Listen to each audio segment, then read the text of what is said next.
I'm back. Road Rants on the Terminator. If you like this video, like and subscribe. Join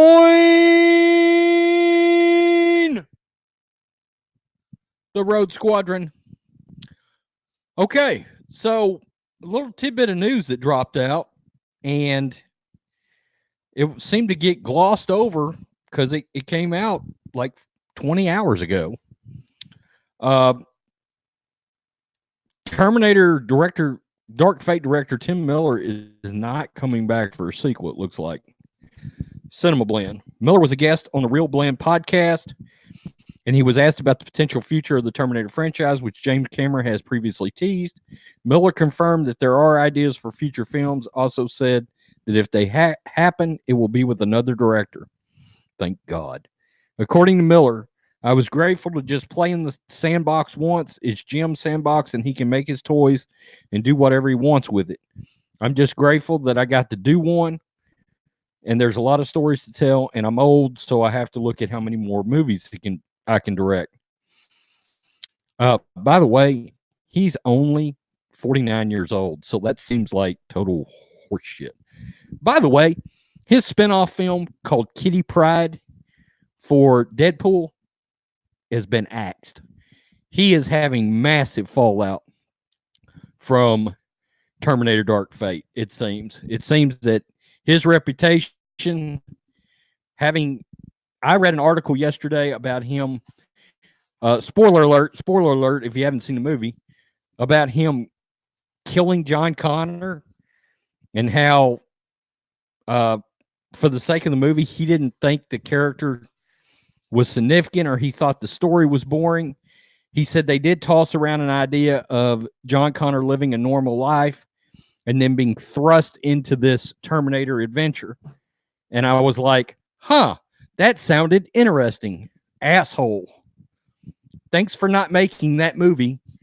Yeah, the comments I think it was bloody disgusting. The comments were just, people were like, that sounded interesting, dude. John Connor living a normal life, thrust into this warfare all of a sudden. That would have been interesting. He felt like that was boring and tossed the idea out.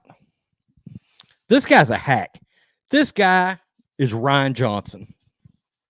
I've decided he's not quite to the level of Rian Johnson because he does have a cinematic track record of blockbusters with the two Deadpool movies, but some of his character decision making seems very hackish, like Rian Johnson.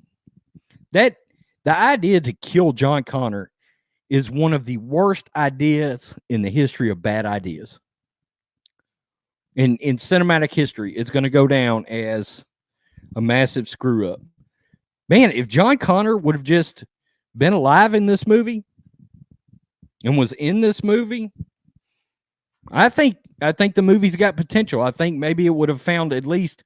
Do I think the box office would have been significantly higher? Maybe $6-8 million opening weekend. Not a ton. I just think there's something about the Terminator franchise right now as a whole. It's dead.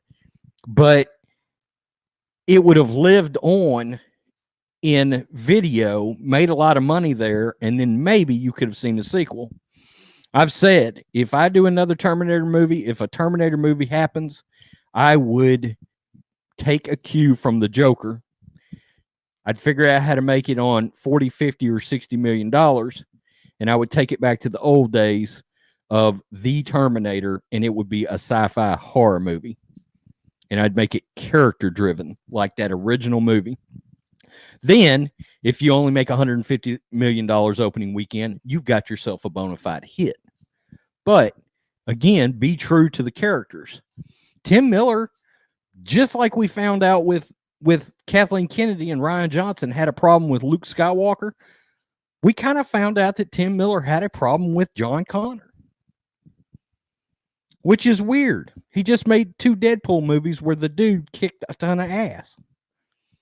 But there was something about John Connor that did not resonate with him, which is so odd if you're a Terminator fan. I don't understand that. You got to be careful with going woke. You may be screwed. It seems he's lost another. Now he's lost multiple movies, Terminator sequels, and a Deadpool spinoff. Peace. I'm out. Till next time.